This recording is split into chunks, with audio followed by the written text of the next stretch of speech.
প্রিয় শিক্ষার্থীরা, এই ক্লাসটিতে আমরা অবগত হতে যাচ্ছি কমন প্রিপোজিশনাল ভার্ব নিয়ে, যেগুলো আপনি পত্রিকা পড়ার সময় ওভারঅল ইংরেজি পড়ার সময় পাবেন। চলুন আমরা শুরু করতে পারি। ইতিমধ্যেই কিন্তু আমরা অবগত হয়েছি কমন কিছু ভার্ব নিয়ে। জানি না কতটুকু পড়েছেন বা দেখেছেন। আশা করছি সেগুলো বাস্তবিক অর্থেই আপনার প্রয়োজনে কাজে লাগাবেন। চলুন আমরা এখন দেখতে পারি কমন প্রিপোজিশনাল ভার্ব।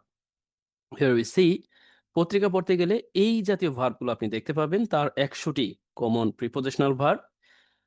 তারপরে ফ্রেজাল ভার্বও বলতে পারেন। যেটাই আমরা বলি না কেন, বিভিন্ন ধরনের ভার্বের সংমিশ্রণ এখানে আছে। আমরা ওয়ান বাই ওয়ান একটু দেখার চেষ্টা করি। কিভাবে আপনি মনে রাখতে পারেন, সেটাই হচ্ছে আমার এখানকার প্রাধান্য দেয়া হবে। আচ্ছা, চলুন আমরা শুরু করি। Here we see call for. এটা আপনি পত্রিকায় অহরহ পাবেন। কল ফর, দাবি করা বা আহ্বান জানানো। এই এর আবার কিছু সিনোনিমাস আছে। স্ট্যান্ডার্ড অল্টারনেটিভস আপনি বলতে পারেন, যেমন আস্ক ফর, এটাও হয়। ডিমান্ড, চাওয়া।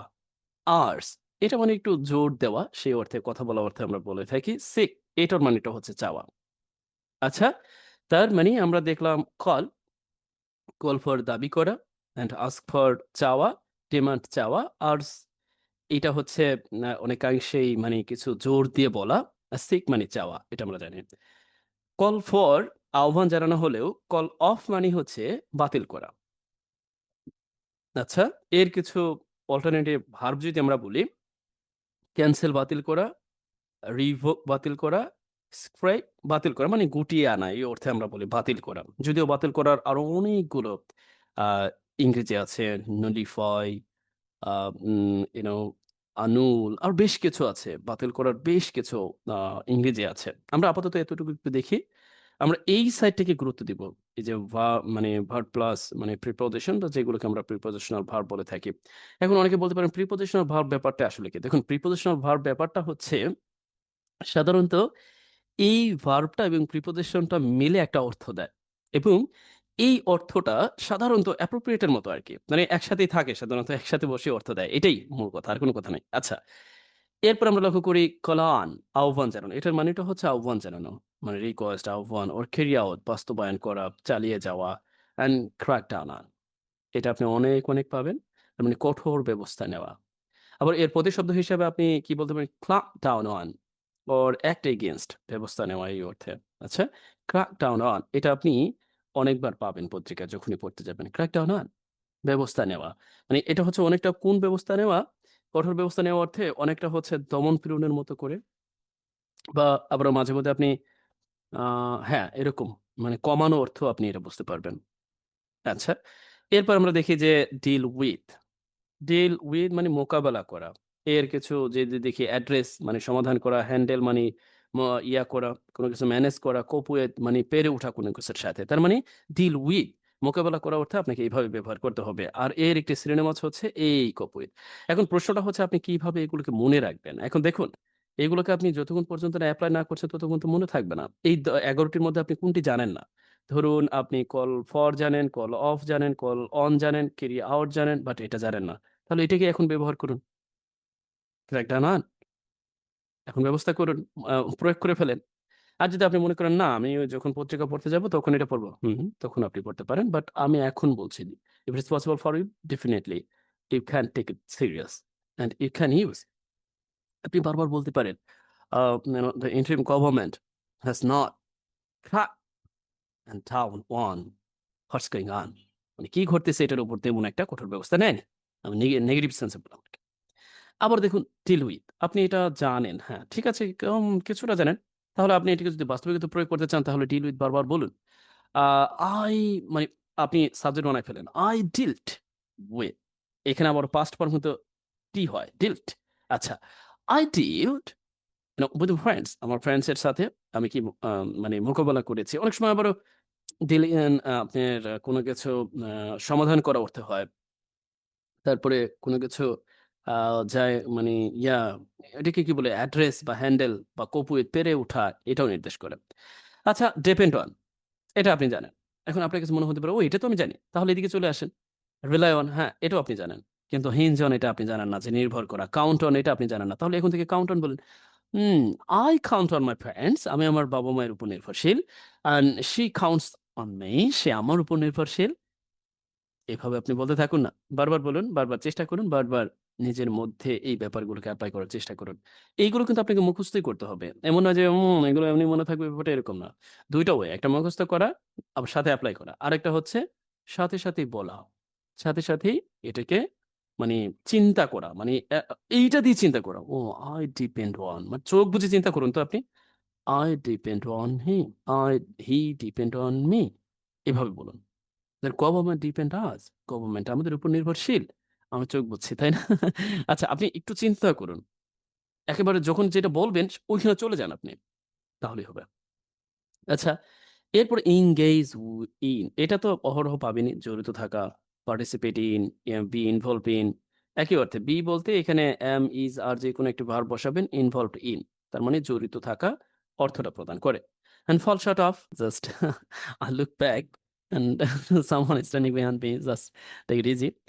আ কমে যাওয়া তার মানে fall short of আপনি প্রায় দেখতে পাবেন fall short of মানে কমে যাওয়া অর্থে। এরপরে run out এটাও মানে কমে যাওয়া। fail to meet মানে ইয়া না মানে যেটা পাওয়ার কথা সেটা মিট না হওয়া মানে বাস্তবায়ন না হওয়া। তার মানে কমে যাওয়া মানে শর্ট পড়া। And lack we can also use as what? I think so you have got. আচ্ছা, পরবর্তী আমরা আরো ১০ টি দেখি। লক্ষ্য করেন। আমরা যদি এখানে দেখি ফোকাস অন এটা আপনি পাবেনই। ঠিক এইভাবেই। গুরুত্ব দেওয়া, গুরুত্ব দেওয়া। Focus on I focus on my study. I don't focus on my study. আমি আমার স্টাডিতে ফোকাস করি, গুরুত্ব দেই, মনোযোগ দেই। But I don't focus on my study. আমি আমার পড়াশোনায় গুরুত্ব দেই না। And hold talks with এখন আপনি বলবেন hold talks with হ্যাঁ, আলোচনা করা। France and also is going to hold talks with President Putin. পুতিনের সাথে আলোচনা করতে যাচ্ছে। নেগোশিয়েট উইথ আলোচনা করা, আলাপ আলোচনা করা। কনফার উইথ একমত হওয়া। তার মানে আপনি এইগুলোকে প্র্যাকটিক্যালি ব্যবহার করুন। আপনি এটা জানেন না, বারবার বলুন যে our interim government and hold talks with his counter president of Malaysia. মালয়েশিয়ার প্রেসিডেন্টের সাথে তিনি আলাপ আলোচনা করেছেন। নেগোশিয়েট উইথ আলাপ আলোচনা করেছেন। বারবার বলার চেষ্টা করুন, বোঝার চেষ্টা করুন। ইম্পোজ মানে আরোপ করা। ওই না? লেভি 1 enforce 1 আরোপ করা কি? আমরা কিন্তু জানি যে impose the America, United States of America under Trump administration impose a lots of what it's like levy on us and also taxed one exported goods or commodities and exported from outside whatever আপনি কিন্তু এই ব্যাপারগুলোকে practically apply করতে পারেন। আচ্ছা, lead to এটার ব্যবহারটা অনেক বেশি কমন। যদিও আমরা যখন মৌলিক পড়াশোনা শুরু করে দিব, ঠিক সেখানে পাবো। ফলস্বরূপ কিছু হওয়া বা ঘটা এরকম। রিজাল্ট ইন অর্থ দেয়, কজ অর্থ দেয়, লিভ অর্থ দেয়, তারপরে টু প্লেস অর্থ দেয়, টেক প্লেস অর্থ দেয়। আপনি এইখানে মূলত লিডটা মেক্সিমাম সময়ে আপনি আমরা যেটা পাবো, পাস্ট হিসেবে পাবো এইরকম। আমি আপনাকে দেখাচ্ছি। লিড এর পাস্ট ফর্মটা হচ্ছে LED লেট। এরপরে টু এর মানে হচ্ছে ঘটা। এটা আমি আপনাদের ক্লাস প্রেজেন্ট পার্টিসিপল এর যে ক্লাসটা আছে সেখানে দিয়ে গেছি। লিডিং টু মূলত কিভাবে অর্থ দেয়? মেক্সিমাম সময় আপনি পত্রিকায় পাবেন এইভাবে। লিডিং টু এইভাবে পাবেন। আইএনজি যুক্ত ফর্ম করে। লিডিং টু তার মানে এইটা অর্থটা দেয় যে করেছে। অনেকটা কিসের মতো একটু নোট করেন, মেকের মতো করে অর্থ দেয়। হ্যাঁ? ফলাফলে এটা করেছে এরকম। ফলাফলে এটা হয়েছে। এইজন্যই এই যে রেজাল্ট ইন এটাও একই রকম ঘটেছে। রেজাল্ট ইনও একই রকমভাবে অর্থ দেয়। লিডিং টু এবং রেজাল্ট ইন হয়েছে এবং ঘটেছে। সাধারণত প্রেজেন্ট পার্টিসিপল এর অর্থ প্রদানে গিয়ে এইগুলো আমরা লক্ষ্য করছি। আচ্ছা, তারপরে আমরা দেখি লুক ইনটু তদন্ত করা। এখন আপনি যেন লুক ইনটু তদন্ত করা এটা তো আপনার জানাই আছে। তাহলে ইনভেস্টিগেট হ্যাঁ, এটাও করতে পারেন। Investigate a case. Make up for ক্ষতিপূরণ পুষিয়ে নেওয়া, মেক আ মুভ মানে ব্যবস্থা নেওয়া and you can take and also you can use এটা আপনি প্রায় পাবেন। Make a move, make a move. Go up বৃদ্ধি পাওয়া। এখন গো আপ এর অনেকগুলো সিনোনিমাস আছে, ইনক্রিজ আছে, শুট আপ আছে, ড্রাইভ আপ আছে। আপনি যেইটা পারেন সেটা ব্যবহার করবেন। তবে এখানে কথা আছে। কথাটা কি? কথাটা হলো গো আপ একটা ইন্ট্রান্সিটিভ ভার্ব। বাট এইটা ইন্ট্রান্সিটিভ ট্রান্সিটিভ উভয়ভাবে ব্যবহার করা যায়। Shoot up intransitive, drive up intransitive. এখন আপনি এগুলোকে যেকোনো একটা ব্যবহার করতে পারেন। যদি আপনার মনে করেন শুট আপ নতুন মনে হয় বারবার একটু ব্যবহার করেন দেখবেন যে হয়ে যাচ্ছে। আচ্ছা, কন্টিনিউ টু আর্স তার মানে কোন কাজ চলমান থাকাই then continue to any verb দিলেই কোন কাজ চলমান থাকাই বোঝায়। আপনি কন্টিনিউ এর পরে যেকোনো ভার্ব বসিয়ে সেই কাজটি করতেন। কন্টিনিউ মানে বলতেই থাকা। কন্টিনিউ টু সে বল কোন কিছু বলতে কন্টিনিউ টু ওয়ার্ক কাজ করতেই থাকা। কন্টিনিউ টু আপনি যাই বসায় দিবেন মানে চলমান বোঝাবে। কন্টিনিউ টু টেকিং ক্লাস মানে ক্লাস নিতেই থাকা। Continue to here speak a English মানে ইংরেজি কথা বলতেই থাকা। Continue to right now present English vocabulary in front of you মানে আপনাদের সামনে এই যে মানে ইংরেজি vocabulary জাস্ট আমি প্রেজেন্ট করতেই আছি। এইজন্য কন্টিনিউ টু এরপরে যেকোনো একটি ভার্বের বেস ফর্ম। পয়েন্ট টু ইঙ্গিত করা, put up মুলতবি করা, postpone differ result from কোন কিছু থেকে সৃষ্টি হওয়া। আচ্ছা আমি আর দেখাচ্ছি না। এখানে ১০০ টির মতো আছে। এগুলোর দায়িত্ব আপনার। আপনি দেখে নিবেন। যদি কোনো ২-১ টা নিয়ে আপনার কাছে কোনো মনে হয় যে এগুলো নিয়ে আমি কথা বলতে পারি বা বুঝতে পারিনি, তাহলে আপনি সেগুলো আমাকে অবগত করবেন। দেখুন আমি কিন্তু বারবার একটা কথা বলছি। আপনি ব্যাপারটা এরকম না যে আপনাকে সব আগেই মুখস্থ করে ফেলতে হবে। আমি বলছি এইগুলো আপনি পাবেন। যদি আগে সময় ও সুযোগ থাকে বুঝতে পারেন, তাহলে আপনি একটু পড়তে পারেন। এইখানে বারবার ওই যে রিয়াল লাইফ এক্সপেরিয়েন্স এর উদাহরণ দিয়ে আর যদি আপনি বলেন যে না, আপনি ভেতরেই পাবেন, ভেতরেও পাবেন, অর্থসহ পাবেন। আবার এখানেও আছে। একই কথা। ভেতরে আপনি বাক্যের মাঝে পাবেন আর এখানে বাক্য ছাড়া আছে। যেকোনো একটা।